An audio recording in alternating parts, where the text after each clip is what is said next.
बिस्मिल्लाहिर्रहमानिर्रहीम नहमदुहु व नुसल्ली अला रसूलिहिल करीम अम्मा बाद फ़ौज़ बिल्लाहि मिनश्शैतानिर्रजीम। नाज़रीन, प्रोग्राम ख़बरों से आगे में आपका मेज़बान मोहम्मद अहमद साजिद आपको सलाम पेश करता है।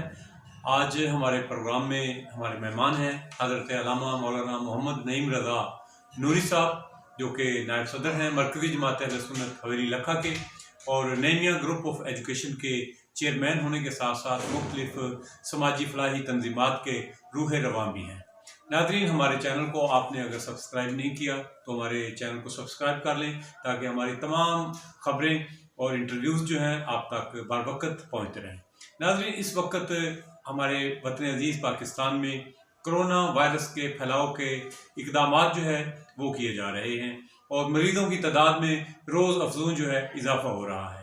तो ताज़ा तरीन अपडेट्स के मुताबिक इस वक्त 1235 के करीब जो हैं वो हमारे पेशेंट्स जो हैं ऑल ओवर द कंट्री चल रहे हैं, जबकि 8 अफराद जो हैं उनकी डेथ हो चुकी है और 21 के करीब पेशेंट्स जो हैं वो तंदुरुस्त होकर अपने घरों को जा रहे हैं। तो आज आलम इस्लाम में, आलम दुनिया में, पूरे जहान में, हमारे गिरदोनवा में एक खौफ व हरास की सी फिजा पैदा हुई है। गवर्नमेंट जो है वो इंतहाई संजीदगी का मुजाहरा कर रही है, लेकिन हमारी जो आवाम है उससे संजीदगी की तवक्को जो है वो उसी वक्त की जा सकती है कि जब हमारे लॉ इन्फोर्समेंट एजेंसियाँ जो हैं, इदारे जो हैं, थोड़ी सख्ती बरतेंगे और इनकी आमदोरफ्त जो है वो फिर घरों तक महदूद होगी। तो इसी सिलसिला में आज हम बात करेंगे हज़रत मौलाना नईम रज़ा नूरी साहब से। अल्लामा साहब, आपका बहुत शुक्रिया कि आपने हमें टाइम दिया, आपको प्रोग्राम में खुशामदीद कहते हैं। बताइएगा अल्लामा साहब के इस वक्त मुल्क में जो सूरत हाल चल रही है, लोग परेशान हैं और मुख्तलिफ लोगों की जो अमवात हैं वो भी हो रही हैं आलम इस्लाम में और पूरी दुनिया में, बिलखसूस अमेरिका में, चाइना में, इटली में बहुत सारे लोग जो हैं वो उनकी डेथ हो चुकी है और इसके फैलाव में इजाफा हो रहा है। क्या कहेंगे आप इस बारे में?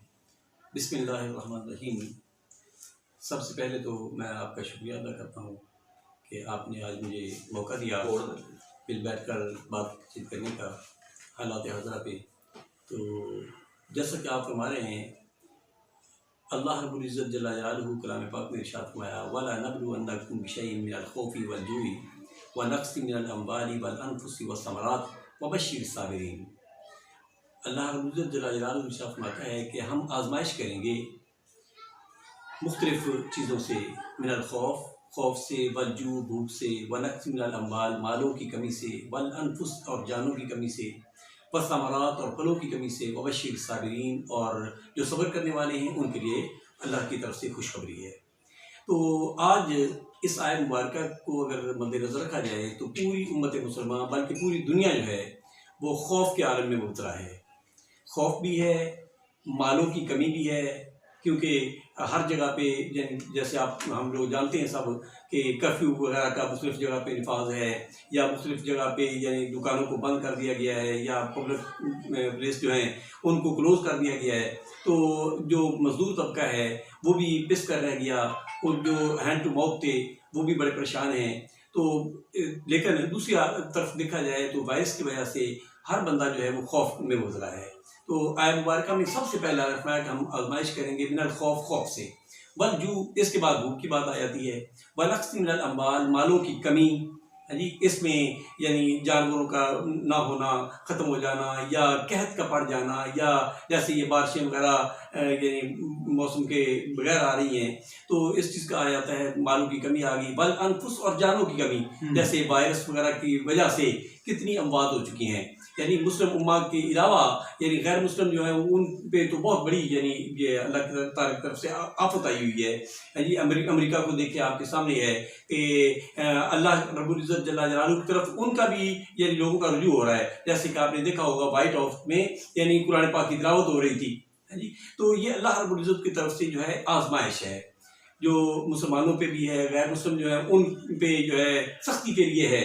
और वजह क्या है कि अगर हम देखें तो कश्मीर का मामला, कश्मीर के मुसलमान बच्चियां बच्चे या मुसलमान मर्द औरतें जो हैं वो कितना अरसा हो गया वो कैदोबंद की सोते बर्दाश्त कर रहे हैं, ठीक है। अभी तक कर्फ्यू चल रहा है। उम्मत मुस्लिमा में भी सिर्फ तकारीर पे या नशिस्तन बखासन बैठ कर इक़दामात नहीं है। तो अल्लाह रब्बुल इज्जत जल्ला जलालहू ने झंझोड़ा है कि तुम क्या कर रहे हो। आज अगर वो इतने अरसे से यानी कैदोबंद के सोते बर्दाश्त कर रहे हैं तो फिर पूरी दुनिया को अल्लाह ने यानी कवर कर दिया है कि अपने घरों में रहें, है जी। तो ये अल्लाह की तरफ से हमें जोड़ा जा रहा है, चाहे उम्मत मुस्लिमा है या दूसरे भी, कम अज कम मेरे बंदे जो है उनका ख्याल किया जाए, है जी। तो बहर कैफ ये खौफ का आलम, इसमें मुबतला होना, जानों की कमी हो जाना, माल की कमी हो जाना, और बस समारात से मुराद ये फल वगैरह नहीं है, समारात से मुराद औलाद की कमी हो जाना, यानी बच्चों का चला जाना दुनिया जहान से। जैसे हदीस पाक में आता है ना कि जब किसी की रूह, बच्चे की रूह को परवाज करके मलकुल मौत लेकर जाते हैं तो अल्लाह रब्बुल इज्जत इरशाद फरमाता है कि जिस बंदे का फल, तो दिल का फल जो है वो लेकर आया है, वो क्या कहता था, तो मलकुल मौत कहते हैं कि वो कहता था इन्ना लिल्लाहि व इन्ना इलैहि राजिऊन। अल्लाह में अच्छा वो यानी वो उसका दिल का गोशा जो है, फल जो है वो तोड़ कर लाया है, फिर भी मेरी तरफ रुजू कर रहा है, जाओ उसके लिए मैं जन्नत की बशारत देता हूँ। तो बाहर क्या ये सारी बातें इसमें आ जाती हैं, यानी उम्मत मुसलमान को भी ख्याल करना चाहिए जी। जैसे हालात जा रहे हैं, गवर्नमेंट जो है वो ठीक है अपनी कोशिशों में लगे हुए हैं, डॉक्टर हजरात जो हैं वो बहुत मेहनत कर रहे हैं जी। ऐसे ही हमारी आर्मी जो है उनको हम सल्यूट पेश करते हैं, पंजाब पुलिस को सल्यूट पेश करते हैं, या जहाँ भी हैं लोग अंदर दबे हुए हैं तो वो लोग बाहर खड़े होकर यानी अपनी जान और हर चीज़ को एक तरफ करके वो यानी उम्मत की लोगों की हिफाजत कर रहे हैं, तो बहुत बड़ी बात है। लेकिन उसके साथ साथ यानी अल्लाह रब्बुल इज्जत जल्ला जलालहू ने जो ये इरशाद फरमाया है वो बशीर साबिरीन, सब्र करने वालों को बिशारत है। लेकिन इसका मतलब ये नहीं कि घर में बैठकर हम टीवी ऑन कर लें और गाने सुनना शुरू कर दें। अच्छा हजूर ये बताइएगा कि ये जो सारी आफत आई है ये बुनियाद तो बना है कश्मीर कि 7 माह से वहां पर कर्फ्यू लगा हुआ है, कैदोबंद की सौतें जो है वो बर्दाश्त कर रहे हैं, इज्जतों की पमाली वहां पे हो रही है, हर तरह का कहर बपा कर रखा है मोदी सरकार ने। तो माँ बहनों की दुआएं जो हैं वो कबूल हुई और अल्लाह ताला ने इस वक्त पूरी दुनिया में जो है वो लॉकडाउन कर दिया है। अब कश्मीर जो है वो भी पूछता है कि कैसा लगा आपको लॉकडाउन। तो ये हमारे शामते अमाल, हमारे अपने अमाल, हमारी खुद अपनी गलतियां हैं। तो अल्लाह हमसे नाराज है। तो इस वक्त इंसान जो है अपने आप को बहुत कुछ समझता है।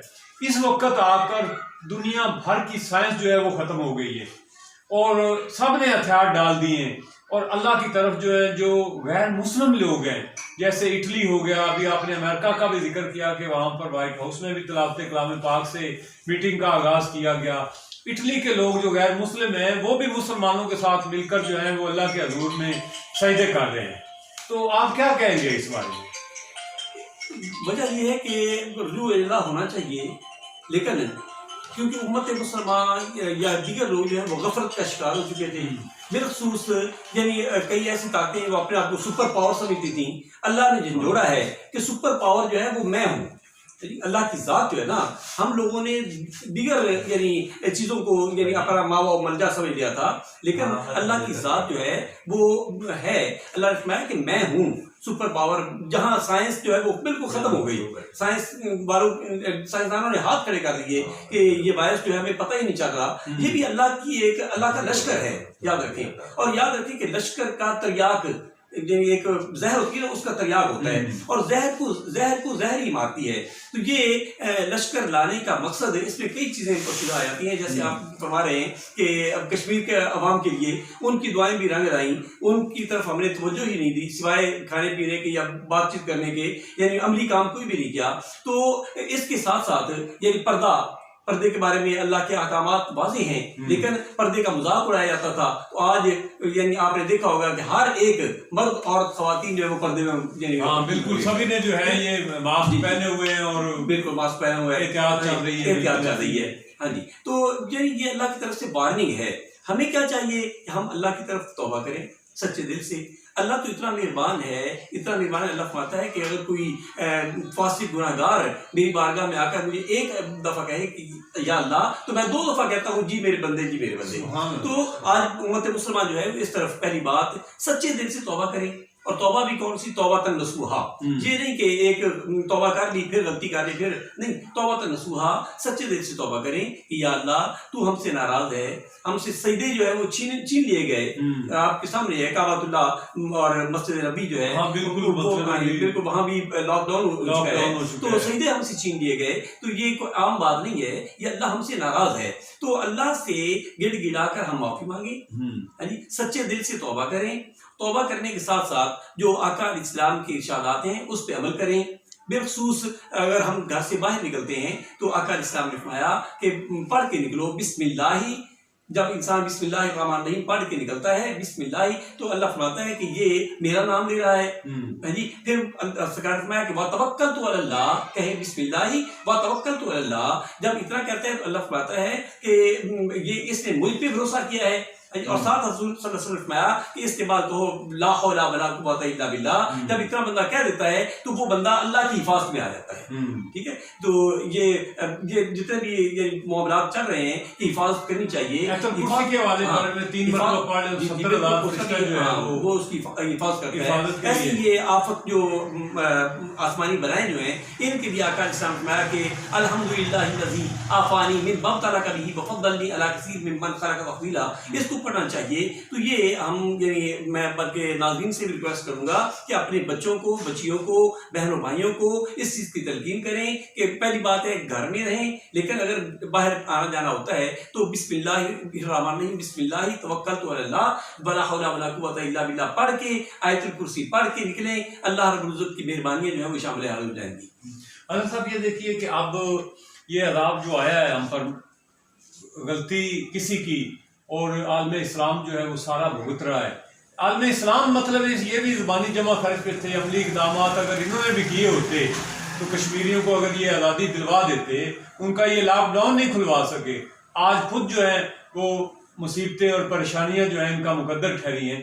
अब आप ये देखें कि अमेरिका का प्रेसिडेंट ट्रंप जो अपने आप को थानेदार समझता है और पूरी दुनिया का थानेदार है, और जितने भी जदीद तर सहूलियात हैं वो सभी यूरोपियन कंट्रीज के पास हैं।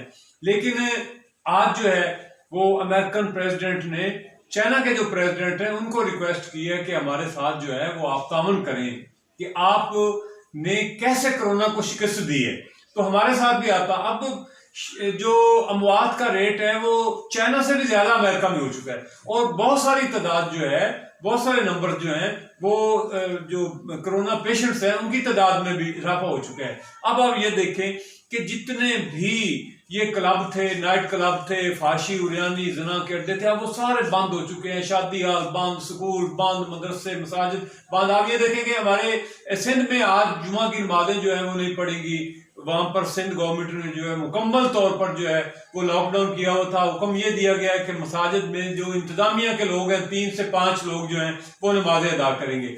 इसी तरह हमारे पंजाब में, और आप हमारे शहर की बात ही आप देख लें कि आज भी मसाजिद में जो है वो लोगों ने हुकूमती इक़दामात की रोशनी में अपनी नमाजें जो हैं वो घरों पर अदा की हैं। जो 50 साल से ज़ायद उम्र के लोग हैं वो घरों पर रहे। बच्चे बड़े खुशू व खुजू के साथ, शौक के साथ, वालिदैन के साथ जाते हैं नमाज अदा करने के लिए, वो बच्चे भी नहीं जा सके।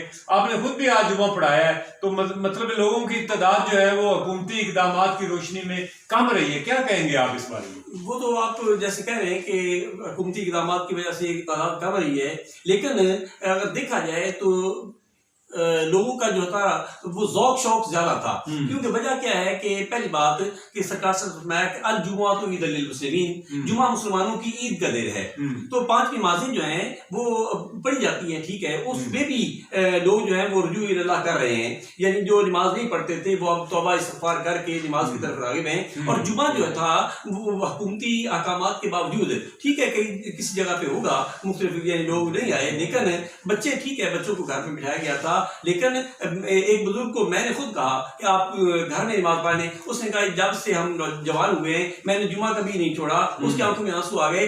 आज तो अल्लाह की तरफ से एक इम्तिहान है तो हम जुमा क्यों छोड़े।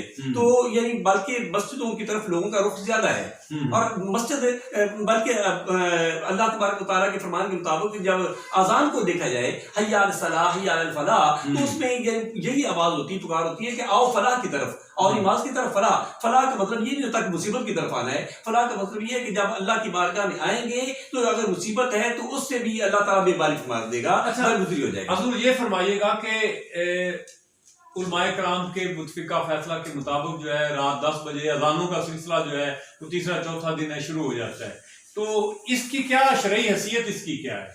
हाँ, फरमाया गया है कि जब कोई मुसीबत आए, कोई मामलात यानी मुश्किलात पेश आ जाए तो आज़ान जो है वो पढ़ी जाए, क्योंकि आज़ान पढ़ने से अल्लाह की रहमतों का नज़ूल होता है, शैतान भाग जाता है, शैतान भाग जाता है, अल्लाह की रहमतों का नज़ूल होता है और जो बलाएं मसाइब जो होते हैं उनसे अल्लाह पनाह आता है। और जिस दिन अज़ान आती है उस दिन के लिए अज़ाब जो है वो भी अल्लाह ताला की रात जो है वो मौखर कर दिया जाता है। बिल्कुल ऐसी ही है।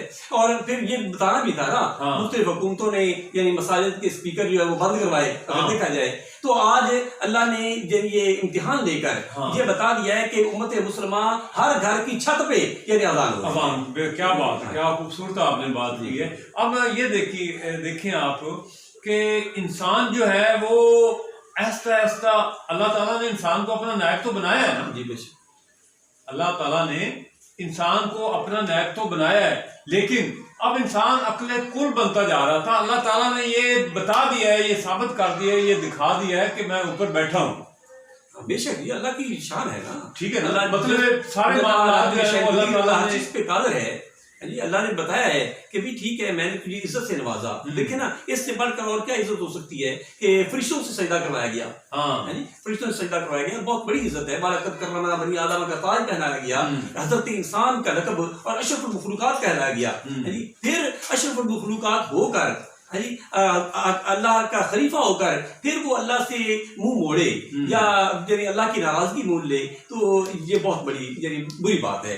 यही वजह है कि अल्लाह मुख्तलिफ औकात में इम्तिहान लेते हैं और इम्तिहान जो है वो इशारा होता है ना, इशारा ही होता है। लेकिन उसके साथ साथ थोड़ी इसमें बात करूं, मौलाना रूम ने लिखा, बसरी शरीफ में लिखा गया ना कि एक बंदा दरख्त के नीचे खड़ा था, बारिश हो रही थी, बिजली कड़क रही थी, तो एक बंदा आया, उसने कहा यार दरख्त के ऊपर नीचे खड़ा होता है तो इंसान मौत को यानी खरीदता है, क्यों बिजली ज्यादा दरख्त के ऊपर गिरती है, तो आप पीछे हट जाओ। उसने कहा मैं अल्लाह पे भरोसा करता हूँ। फिर एक और बंदा आ गया, उसने कहा मैं अल्लाह पे भरोसा करता हूँ। तीसरा आया, फिर हत्ता कि क्या हुआ, बिजली गिरी और वो बंदा मर गया। तो जब वो मर गया लोग देख रहे थे, उन्होंने कहा देखो यार इसने तो कहा था मैं अल्लाह पे भरोसा करता हूँ। तो हुक्म क्या हुआ, हुक्म ये हुआ, आप लिखते हैं कि यानी फरमाया गया कि 3 पैगाम तो मैंने भेजे हैं, तूने मेरे पैगामों की तरफ तवज्जो ही नहीं दी। तो इसका मतलब ये है कि अल्लाह रब्बुल इज्जत जल्ला जलालहू ने ये हमें पैगाम दिए हैं, मुख्तलिफ पैगाम दे रहा है अल्लाह, कभी यानी मुख्तलिफ शक्लों में, मसाइब में, आलाम में, मुश्किलात में। तो उस इन पैगामात को देखकर हमें चाहिए कि हम अल्लाह रब्बुल इज्जत जल्ला जलालहू के हुजूर सर में सुजूद हों और सजदा रेज़ होकर अल्लाह से माफी मांगे और उम्मत मुसलमान जो है वो एक हो जाए। ये बहुत बड़ा हमारे लिए अहमियत है कि उम्मत मुसलमान जो है ना वो एक रही है, आपस में बटे हुए हैं, अलग अलग हैं, हमारी कोई और बात, दूसरों की और बात, उसकी और बात, और लेकिन दूसरी तरफ देखा है आका फरमान अल कुफ्र मिल्लतुन वाहिदा, कुफ्र जो है वो इकट्ठा है, कुफ्र इकट्ठा है। जहां भी देखें ट्रंप को क्या था, अगर वो आज भी मोदी सरकार को कह दे तो कर्फ्यू जो है वो दूर हो सकता है, लेकिन वो देख रहे हैं जहां यानी तकलीफ हो रही है मुसलमानों को, बज़ाहिर देखा जाए तकलीफ होती है मुसलमानों को, आपस में मुसलमानों को लड़ाया जा रहा है, मुसलमानों को तकालीफ दी जा रही है, मुसलमानों का नुकसान किया जा रहा है, और मुसलमानों का फंड यानी तेल वगैरह ये दौलत जो है मुसलमानों से ये लड़ाई के बहाने उनसे बटोरी जा रही है। तो ये चीजें उम्मत मुसलमान बिलखुसूस हुक्मरान जो है ना उनको यानी अकल के नाखुन लेने चाहिए, वो इस तरफ तवज्जो दें कि ये गैर मुस्लिम कुव्वतें हमारे साथ क्या घिनौना खेल खेल रही हैं। अगर वो तवज्जो इस तरफ कर ले ना तो अल्लाह की मेहरबानियां शामिल हाल हो जाएंगी। बल्कि हदीस पाक को अगर देखा जाए ना कि जहां जुल्म हो रहा है, सरकार ने फरमाया जहां जुल्म हो रहा है अगर ताकत है तो हाथ से रोको। हम यानी सादा लोग जो है वो हाथ से नहीं रोक सकते, उसकी बात आ रही है, हाथ से रोको। जी, अगर हाथ से नहीं रोक सकते तो जबान से रोको, जबान से नहीं रोक सकते तो दिल से बुरा जानो। आजाद मेरा ईमान फरमाया गया, ये ईमान का कमजोर तरीन हिस्सा है। लेकिन बात ये भी लिखा है ना कि आजाद ईमान का दुगना हिस्सा है, यानी दुगना हिस्सा है। यानी मतलब क्या कि कमजोर होकर अगर दिल में उसको बुरा जान रहा है तो सब कुछ। तो इसमें ताकतवर कौन होते हैं? हुक्मरान। अगर हुक्मरान इकट्ठे हो जाए उम्मत मुसलमान, तो ये किसी मुस्लिम गैर मुस्लिम की जरूरत ही नहीं है कि मुसलमान की तरफ आंख उठाकर देखे। ये इकट्ठे नहीं होते एक दूसरे के साथ, यानी इनको लड़ाया जा रहा है, जिसकी वजह से यानी अल्लाह रब्बुल इज्जत जल्ल जलालहू का गज़ब जो है वो हमारे ऊपर यानी हुआ। और ये भी याद रखे आता है कि जहाँ जुल्म हो रहा हो, अगर बंदा नहीं रोकता, वो कहता नहीं मैं तो अपना ही काम कर रहा हूँ, तो जो जुल्म करने वाला जो है उस पर अगर अजाब आ जाएगा तो उसके साथ नेक लोग जो है वो भी उसमें शामिल हो जाते हैं। अगर कोई कहे ना कि मुसलमानों पे फिर क्यों अजाब आया, भाई मुसलमानों ने काम कौन सा किया है? जब घर में कहता हूँ कि या खुदा मेरा हाल देख, हुक्म होता है कि अपना नामा अमाल देख, तू क्या कर रहा है? तूने अपने भाइयों का ख्याल किया? अल मुस्लिम नहीं है, अल मुस्लिम अखुल मुस्लिम, मुसलमान मुसलमान का भाई है। ला यज़लिमहु वला यख़्ज़ुलहु, उस पर जुल्म नहीं करता, उसको ज़लील नहीं करता। हमारे मुसलमान भाई कितने जलील हो रहे हैं, और हम ऐश की नींद आराम से यानी सो रहे हैं, ख्वाब खरगोश। हमारे हुक्मरानों को ये यानी समझना चाहिए कि अल्लाह की तरफ से ये जोड़ा जा रहा है ना, थोड़ा सा अकल के नाखल लें और उम्मत मुसलमान का ख्याल रखें, और उम्मत मुसलमान इकट्ठे होकर दुश्मन को गैर मुस्लिम को कह दे कि हम मुसलमान इकट्ठे हैं। जैसे सरकार ने बनाया कि मुसलमान एक दीवार की मानते हैं, जो आपस में ईंटें जैसे एक दूसरे के साथ शीशा वाला दीवार बन जाती है। एक मुसलमान को अगर तकलीफ है, उसकी उंगली को तकलीफ है, तो पूरा जिस्म बीमार होता है। एक मुसलमान को तकलीफ हो तो पूरा मुसलमान उम्मा जो है वो उसको उस तकलीफ को समझे, तो फिर अल्लाह रब्बुल इज्जत मेहरबानियां कर देगा। अगर नहीं समझते तो फिर ऐसी है, पहले वो गैर मुस्लिम एक दूसरे को मरवा रहे हैं, एक दूसरे को पे जुल्म कर रहे हैं, ऐसा ऐसा ये जैसे कोरोना की मर्ज आ गई, को और मामला आ गए, तो इस तरीके से अल्लाह रब्बुल इज्जत। अच्छा, जैसे कि आपने फरमाया कि अल कुफ्रु मिल्लतुन वाहिदा, ठीक है, ये फरमाने आलिशान है। अब आप ये देखिए कि मुसीबतें हमें बनाने संवारने के लिए आती हैं, हम उनसे दूर भागने की कोशिश करते हैं। मतलब ये कि अल्लाह ताला ने हमें अब एक प्लेटफार्म पर इत्तेफाक और इत्तेहाद से रहने का एक मौका जो है वो फराहम कर दिया। अल्लाह जो है वो हमसे नाराज है। आप लोग ही हमें बताते हैं कि अल्लाह को जो है ना जी, आप सच्चे दिल से तौबा कर लें, आप अल्लाह की तरफ एक बलिश चलें, वो आपके पास 2 बलिश चल के आएगा। तो अल्लाह जो है वो अपने बंदे को जो है वो तन्हा नहीं छोड़ता, बल्कि जितनी तकलीफ वो बर्दाश्त कर सकता है उससे ज्यादा अल्लाह उसको तकलीफ नहीं देता। तो अब आलम इस्लाम में आप देखें, हम मुख्तलिफ टीवी चैनल्स पे, नेट पे हम देख रहे हैं कि गैर मुस्लिम जो लोग हैं उनको इस्लाम का पता नहीं है, लेकिन वो हमारे मुसलमान बहनों भाइयों के साथ जो है वो आगे अल्लाह के हजूर झुके हुए हैं, सजदे कर रहे हैं, कुरान की तिलावत हो रही है, और कहते हैं कि आप हमारी तदबीरें जो है वो सारी नाकाम हो गई हैं, जो कुछ भी करना है वो अल्लाह ताला की ज़ात ने करना है। तो हमें अल्लाह ताला को मनाने के लिए जो है वो हमें क्या करना चाहिए? ये इस्लाम की हकानियत है, जैसे आप फरमा रहे थे, इस्लाम की हकानियत है कि जो चीज़ 1450 साल 1500 साल पहले आका इस्लाम ने वुजू के बारे में फरमाया कि वुजू करने से ज़ाहिरी बीमारियां भी दूर होती हैं और गुनाह भी घटते हैं, तो आज गैर मुस्लिम भी मान गए कि हाथ को साफ करें, वुजू का तरीका पूरा अपनाएं, तो ये कोरोना वगैरह जो है ये भाग जाएगा, ये नज़दीक भी नहीं आएगा। तो मुस्लिम उम्मा जो है इनको चाहिए कि बावुजू रहें, और बावुजू रहने में बहुत बड़ा, यानी जैसे इंसान का ये ज़हरी लिबास है ना, ज़हरी लिबास अगर ये पहना हुआ है तो इंसान शर्म महसूस नहीं करता, आर महसूस नहीं करता, ऐसी जो रूह है इसका लिबास जो है वो बावुजू कर रहे हैं। बावुजू बंदा रहे, एक तो ज़ाहिरी तौर पे साफ सुथरा होगा, और दूसरा बातिनी तौर पे अल्लाह की रहमतें जो है वो शामिल हो जाएगी। ठीक है, बावुजू रहने के साथ साथ 5 वक्त की नमाज पढ़ें, जिक्र अज़कार करें, आकार इस्लाम पे दरूद भेजें, और अल्लाह को मनाने के जो भी तरीके हैं, जो हम तो आकार इस्लाम के गुलाम हैं, हम तो ये भी अर्ज कर सकते हैं कि या अल्लाह तेरा प्यारा महबूब सल्लल्लाहु अलैहि वसल्लम जिसकी खातिर तूने कायनात को बनाया, उसके सदके हमारी इन मुसीबतों को डाल दे, तो अल्लाह तो मेहरबानी फरमा देगा इंशाअल्लाह। लेकिन मैं पहले भी जैसे कह चुका हूँ ना, कि सच्चे दिल से तौबा की जाए और फिर जो शरीयत के मुताबिक अमल है उनको किया जाए। जी, ये नहीं है कि हम मुसलमान तो हैं लेकिन काम जो है वो मुसलमानों के अगर हम नहीं करेंगे तो नाम की मुसलमान है ना। नाम तो आप देख रहे हैं ना कि ये मास्क जो है 2 रुपए का मास्क है, ये अवेलेबल ही नहीं है। आटे का बहरान पैदा कर दिया गया, लोग मारे मारे फिर रहे हैं, गंदम के वाफर ज़खायर मौजूद हैं, आटा के वाफर ज़खायर मौजूद है, लेकिन हमारे इन दुकानदारों ने, इन फैक्ट्री ओनर्स ने जो है वो मिल मिला के जो है वो खुद साख्ता महंगाई का जो है वो तूफान उन्होंने बपा कर दिया। लोग आटे के लिए मारे मारे फिर रहे हैं। और फिर ये भी जरूर देखने में आया है कि आटा अगर शार्ट है, एक घर से अगर लेने के लिए आ जाते तो एक एक घर के 4-4 बंदे आ जाते हैं और वो लंगर पानी, वो राशन इतना जमा कर रहे हैं जैसे कि क़यामत आने वाली है। इस पे आप लोगों को, हमारे जो नाज़रीन है, उनको आप जरा एक पैगाम दें। आपके अकीदतमंद भी बहुत हैं, आपके मुरीदैन भी बहुत हैं, उनको भी आप एक पैगाम जारी करें। हमें सहाबा के उस पर चलना पड़ेगा ना।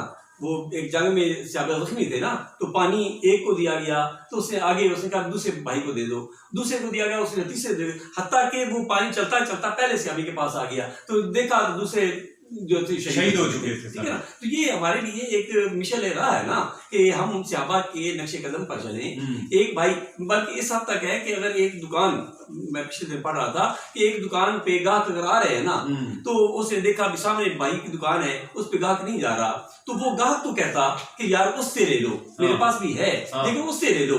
जब वो कहता नहीं मैंने तुझसे लेनी है, वो चीज तो दे देता लेकिन क्या करता, वो शटर बंद कर देता कि यार मैं तो इतना कमा चुका हूँ, अल्लाह ने मेहरबानी मुझे रिज़्क दे दिया है, मेरा भाई जो है वो पीछे ना रह जाए। आज हमारी हालत ये है कि हम दुनिया की तरफ ज्यादा राग़िब हो गए। यही हज़ूर ने फरमाया ना, अब दुनिया जीफातुन व तालिबुहा किलाब, दुनिया मुर्दार है, उसको चाहने वाले कुत्ते हैं। और कुत्ते की मिसाल क्यों दी कि कुत्ता एक ऐसा जानवर है जो मुर्दार पे हर वक्त झपटा रहता है, खाता है मुर्दार को, दिन रात लगा रहता है, और दिन रात लगे रहने के साथ साथ उसका भाई भी पास आए तो उसको भी भौंकता है, उसको भी खाने नहीं देता, वो भौंकता है ताकि मैं ही अपना पेट जो है वो भर लूं। ऐसी इसलिए फरमाया गया कि दुनिया मुर्दार है, उसको चाहने वाले कुत्ते हैं, है जी। और यानी ये फरमान आलिशान को अगर देखा जाए तो आज हमारे बहनों का यानी हिस्सा नहीं दिया जा रहा, भाइयों के पेट काटे जा रहे हैं, दोस्त अहबाब अजीज रिश्तेदार उनका ख्याल ही नहीं किया जा रहा। इस तरह तक सरकार ने फरमाया कि जो बंदा चाहता है कि उसकी उम्र में इजाफा हो, उसके रिज़्क में इजाफा हो, तो क्या करे, फल सिला नहीं करे, अपने अजीज रिश्तेदार जो है उनका ख्याल करे। हम इस तरफ ख्याल ही नहीं करते। कोई भाई अगर कर्ज भी ले ले, होता है ना, जरूरत पड़ जाती है, वो 10 लोगों को बताएगा मेरे भाई ने इतने पैसे दिए, ना ये नहीं, इस चीज का ख्याल रखा जाए। फिर यानी ये भाई जो है वो हिस्सादार, विरासत में हिस्सेदार, वैसे भी हिस्सेदार ये कहते हैं ना, भाई बिरादर भी हुए, वो हिस्सेदार है, हिस्से शामिल है, उसको कहते हैं शरीक। लफ्ज क्या है, हिस्सेदार को कहते हैं शरीक। लेकिन आज हमने शरीक का माना ही अलग कर दिया, है जी, ये मेरा शरीक है, उस शरीक को हम दुश्मन समझ। हालांकि शरीक का मतलब ये है कि दुख सुख में शामिल होगा, दुख सुख में यानी शामिल होना, उसको शरीक कहते हैं। आज हमने उसको उल्ट उसका तस्वर ले दिया। तो इन चीजों की तरफ अगर हम ख्याल करेंगे ना, तो फिर ही जो है हम समझ सकते हैं, उम्मत मुसलमान भी ऐसे अजाब जो है वो टाल सकते हैं। अगर इनका ख्याल ना करें तो फिर यही मसाइब आलाम इनमें मजीद फंसते जाएंगे, तो हमारा कोई परेशान हाल ही नहीं होगा। अच्छा, हमारे नाज़रीन को आप ये भी बताइएगा कि हुकूमत पंजाब जिस तरह बड़ी संजीदगी से पूरा मीडिया जो है, पूरे टीवी चैनल जो हैं, वो उनको हाथ जोड़ के मिन्नतें कर रहे हैं, रिक्वेस्ट कर रहे हैं कि आप घरों से ना निकलें, आप घर पे थोड़ा स्टे करें, ताकि अगर आपके पास कोई वायरस की कोई शक्ल है तो वो वायरस जो है वो खुद ही मर जाएगा। लेकिन जो लोग हैं वो ऐसे निकलते हैं घरों से जैसे कि मेले पे जा रहे हैं, पिकनिक मनाने जा रहे हैं, रिश्तेदारों के पास जो है ना जी वो मेल मुलाकातों का सिलसिला जारी है और कहना नहीं मान रहे हैं। दफा 144 की खुलम खराब वर्दी की जा रही है, क्या फरमाएंगे आप? बुजदार साहब जो है ना, उन्होंने बड़ा अच्छा आसन कदम किया है, कुछ यानी उन्होंने की है कि लोगों को जो है वो सहूलियात दी जाए, लेकिन इसमें कई चीजें शामिल हो जाती हैं।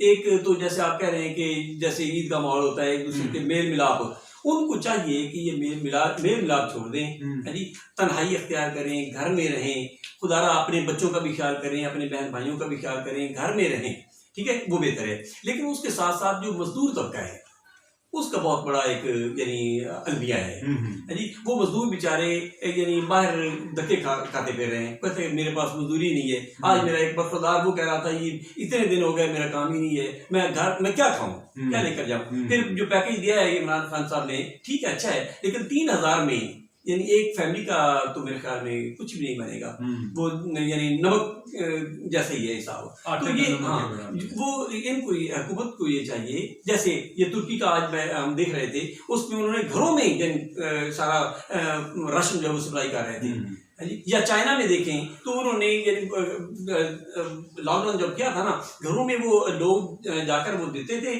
जो इतने का सामान है वो पैसे दे देते, ठीक नहीं तो वो नाम लिख लेते कि इनको इतना हमने सामान दिया है तो इसको ये बाद में पैसे मिल जाएंगे। उन्होंने ये नहीं कहा कि नहीं इन्होंने पैसे नहीं दिए तो इनको छोड़ दे, है जी। तो इस तरफ यानी हुकूमत को खास करके तवज्जो देनी चाहिए। इसके साथ साथ मुखय्यर अज़ाब जो हैं उनको भी इस तरफ तवज्जो देनी चाहिए कि वो खिदमत खल्क में बढ़ चढ़ कर हिस्सा लें, ताकि वो गुरबा जिनके पास यानी सुबह का होता है शाम को नहीं होता, शाम को होता है शाम, उनका भी ख्याल रखा जाए। अगर इस चीज़ का ख्याल हो जाए, यानी लोग जो हैं उनको पता हो कि हमें खाने का मिल जाएगा गुरबा को, तो फिर यानी अगर कर्फ्यू का तरीका भी इख्तियार कर लिया जाए या थोड़ी सी सख्ती कर दी जाए तो इसमें कोई हर्ज नहीं है, क्योंकि इसमें बचाव के लिए यानी इंतहाई कदम भी उठाना पड़ता है। साथ साथ ये ना हो कि एक वायरस से तो हम बचाव का इख्तियार कर लें और घर में गुरबा के बच्चे भूखे मर जाएं, तो वो बहुत बड़ा यानी जुल्म होगा। इन चीज़ों का। हाँ हज़रत साहब, आपका बहुत शुक्रिया, आपने हमारे प्रोग्राम खबरों में आगे लाकर ज़ीनत महफिल बने, आपका बहुत शुक्रिया। और आपने हमारे नाज़रीन को जो है वो बहुत अच्छी अच्छी बातें बताई। नाज़रीन, इस वक्त मुल्क की जो सूरत हाल चल रही है, इसमें गवर्नमेंट अकेली जो है वो कुछ भी नहीं कर सकती। इसमें जब तक आवाम कम्युनिटी शामिल नहीं होंगी, उलमाए कराम शामिल नहीं होंगे, असाज़ा शामिल नहीं होंगे, ज़िंदगी के तमाम मकातब फ़िक्र के जो बड़े लोग हैं, हेडमैन हैं, वो शामिल नहीं होंगे, कोरोना की मर्ज़ पर उस वक्त तक काबू नहीं पाया जा सकता। और जैसे कि हज़रत साहब फरमा रहे थे कि अल्लाह हमसे नाराज़ है, तो अल्लाह को मनाने के लिए जो है वो हमें सच्चे दिल से जो है वो तौबा करनी चाहिए। हमारे घरों में जो कुरान पाक रखे पड़े हैं और जिन पर इतनी इतनी मिट्टी आ चुकी है, उनको साफ़ करके जो है कुरान पाक की तिलावत करें, नवाफिल अदा करें, हकदारों का उनका हक दें, जिनके हक का हमने सलब किए हुए उनको उनके हकूक लुटाएं। जिन दोस्तों के साथ हमने बिला वजह अपनी ज़ाती बातों पर जो है, छोटी छोटी बातों पर जो है वो हमने कता तल्लक किए हुए हैं, और नबी सल्लल्लाहु अलैहि वसल्लम का फरमान है कि जो बंदा 3 दिन तक अपने मोमिन भाई से बिला वजह जो है, किसी वजह के बगैर जो है वो रूठा रहे, नाराज़गी